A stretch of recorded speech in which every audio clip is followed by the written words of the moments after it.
Hey guys, welcome to the video. My name is Carl Weitzel from weitzelfit.com, and what I have for you here is an audio only version of an article I posted on the blog recently.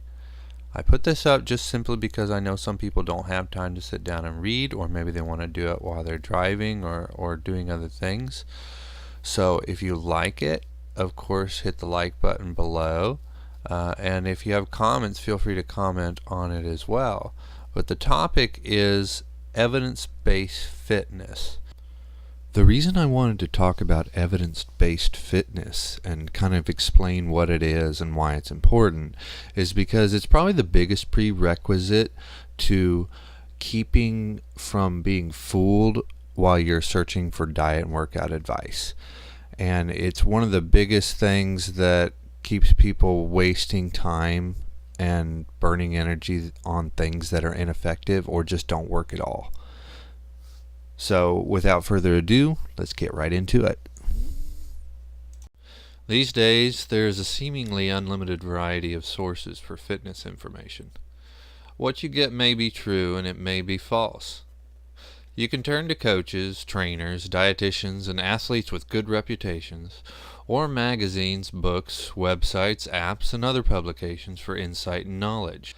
Any way you go, you're ultimately putting trust in the entity you get your information from, or at least to some extent, and not everyone is peddling valuable information. Sometimes this stems from impure motivations and motives. Sometimes it's just that they are misinformed or misled. Plainly put, among these who put out bad information about fitness, they either know it's bad or don't care, or they haven't taken the time to really understand what it is they're preaching. What if there was a method to filter through all the noise and scams in the fitness space? One surefire way that will absolutely improve your chances of doing so is learning the basics of evidence-based fitness, or otherwise known as a science-based or evidence-based approach. So why is an evidence-based approach so important? Let me give you an example of an area where, unlike fitness, the evidence-based approach is the gold standard for practice in most places around the world: medicine. Quite some time ago, individuals who are now referred to as doctors or physicians didn't know nearly as much then about the human body as they do today. Think witch doctor. Yikes. Although anecdotal methods and practices are by no means useless, the scientific method and the research that has happened over the years has added greatly to the understanding of human physiology and improved the methods by which physicians practice medicine. When we visit our doctor today, we put our trust and confidence in their ability to help us with our body because we know that he or she has studied bodies of scientific evidence in order to practice medicine. A doctor is not always the same thing as a scientist or researcher, but they have studied the evidence. Otherwise, they wouldn't get that prestigious doctor in front of their name. The same is true for a fitness professional. The fitness industry is not regulated in quite the same way medicine is, but the first question you must ask yourself when choosing who to trust is the same. Why do I trust them? If your doctor always looks sick and unhealthy, and you knew him to be a smoker, alcoholic, or drug user, it may lead you to question his ability. Likewise, in fitness, looking the part definitely helps if we're talking about a person, but a website or brand doesn't always have a face behind it, and even looking fit just isn't enough. Next, we must turn to their credibility, especially the credibility of their methods. Someone either has credentials and a reputation that indicates how educated on the topic they are, or they should provide you with the resources in which they are basing their methods upon.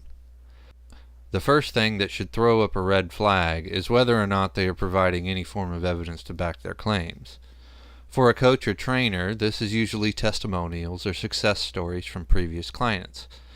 For a book or a blog post, the claim should be supported by some sort of citation to the research they're basing their opinions on. Now, I don't expect the average person seeking diet and workout advice to read all the research unless that's the kind of thing they're into. But you should still pay attention to the fact that when advice is given out without citation, it may be completely baseless or wrong. If you don't know it to be common knowledge, you should look for a research citation. Citations are something, but not everything. There's this verb that I've heard in passing, PubMedding. It refers to how people just throw up links to support their views on a given topic. I'm not saying that this is a bad thing. I think it's great that people are becoming more interested in reviewing scientific literature for themselves. But there are two problems here. When someone hits a link or Googles a citation and views the research online, it's infrequent that the whole paper or study is available. Gaining access to the paper may be difficult or costly if you can't utilize an educational institution to do so. This leaves many beginners who wish to take it upon themselves to sort out evidence at somewhat of a disadvantage. Buying the studies individually is a joke in terms of cost, but there are a handful of decent services that can help you gain access to the material. Google Scholar and CiteSeerX are a couple of good free options, and there are others if you're willing to pay a monthly fee. For the fitness enthusiast or student, this could be worth the cost, but it may be a bit much for someone just looking to get into shape. If you're interested in reviewing the research yourself, understand that acquiring the skills necessary to properly review the material is a process. It takes time, practice, and study of the methods to get very adept. The second issue is pseudoscience. Pseudoscience is defined as a collection of beliefs or practices mistakenly believed to be based on scientific method. It's easy to simply read the introduction or abstract of a study, which is usually the only thing available in a preview, and just make assumptions about the results. One of the first things to consider when looking at scientific literature is its populace and size of the participants. Without going into detail, this just helps you determine if the results of the study likely pertain to you. For example, if the participants of the study were all female, and you are male, that might mean something different. Or if they were all diabetes patients, the results may not apply to someone who is not a diabetic. And of course, if the sample size consisted of only 7 people, it may not be wise to generalize the results for everyone. While some are simply misinterpreting research, there is a dark side of the fitness industry where scummy gurus or companies have figured out how people to respond to research shows and either misquote the studies or only cite ones that support their claim in some way, leaving out the ones that contradict them, even if they're numerous or of superior design. These days, sometimes even you have to look into who funded the research to rule out possible biases or conflicts of interest. The simple act of proceeding with caution makes you much more likely to get your hands on solid information grounded in sensible practice and science. If wasted effort is a bad thing, then evidence-based is a good thing. There are many, many people who have gotten into amazing shape going back decades before a lot of the emerging evidence we have today existed. While many of the practices obviously were not ineffective, there are things that have been proven untrue, and the practice of such things simply weren't necessary.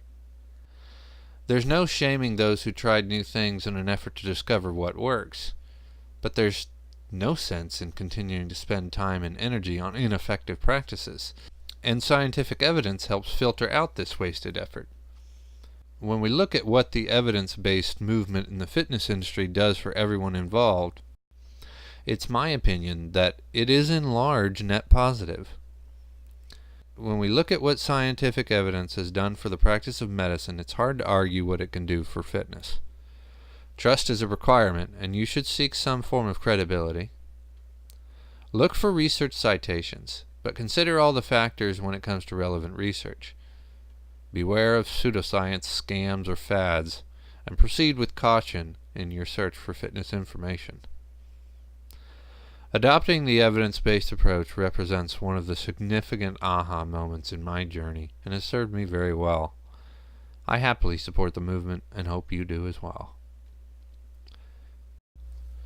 Thanks for listening. If you like my take on this, have questions, or something to add to it, comment below or feel free to reach out to me via email or social media. I'll always do my best to help. If you found this valuable, please hit the like button and I'll see you guys next time.